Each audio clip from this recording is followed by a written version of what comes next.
I achieved my lifelong goal of becoming a doctor, and 18 months later, I quit.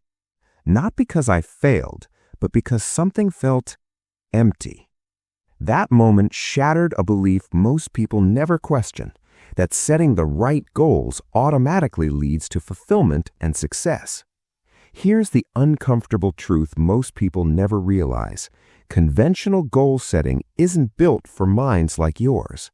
It works for people who are motivated by external rewards, titles, grades, approval, clear finish lines.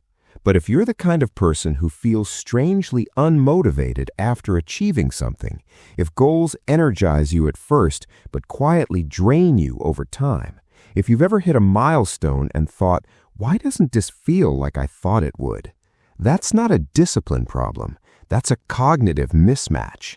And once you see it, you can't unsee it. 1.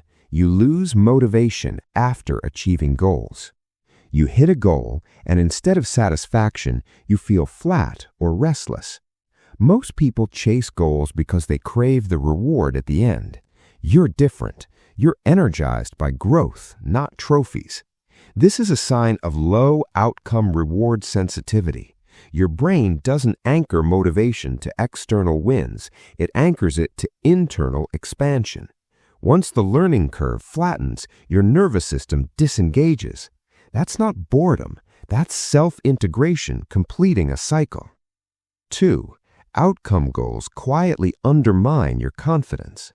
When you miss a goal, your motivation drops sharply, even if you worked hard. Most people can emotionally tolerate failure by blaming effort or luck.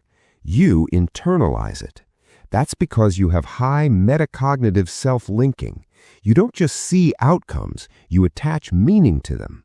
Outcome goals place your identity on variables you can't fully control. So when the outcome misses, your self-trust takes the hit. Not fragile, precise.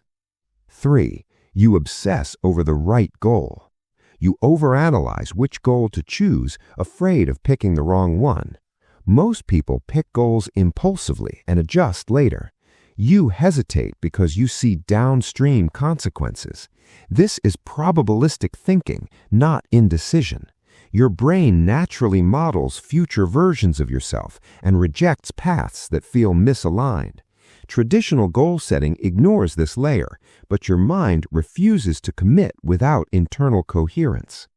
4. You feel controlled by goals instead of driven by them. Once you commit to a goal, it starts to feel like a cage. Most people feel structure equals freedom.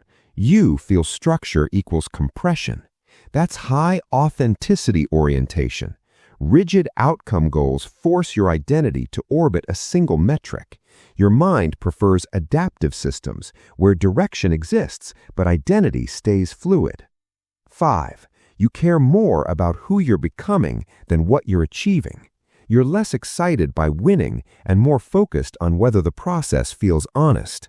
Most people ask, did I get it?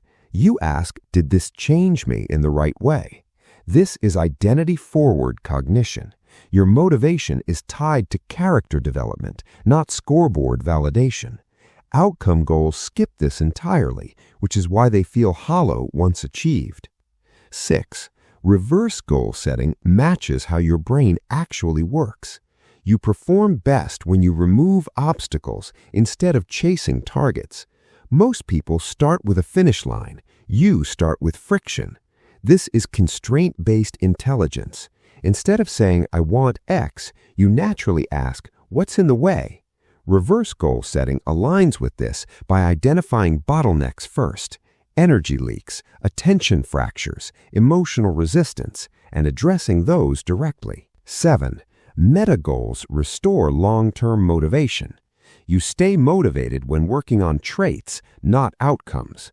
Most people track progress through milestones. You track it through internal capacity. Meta goals like focus, resilience, emotional regulation, cognitive stamina activate process-based dopamine, not reward-based dopamine. That's why working on them feels sustainable. You're not chasing success, you're becoming compatible with it. 8. You become the type of person who wins without needing guarantees. You're uncomfortable betting your identity on a single outcome. Most people need certainty to commit. You commit to readiness. This reflects self-trust calibration. You understand something most people don't. You can't control the game, but you can control the player you're building. And once that player exists, outcomes follow naturally.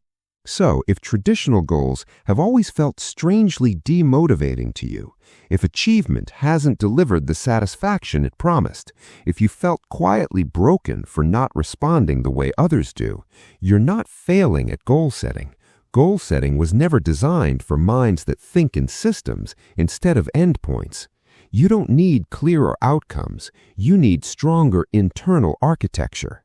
Reverse the goal, build the traits, remove the obstacles, and let success become a side effect of who you've become. If this resonated, comment meta or drop the number of the point that hit uncomfortably close. You're not unmotivated. You're just wired to grow differently.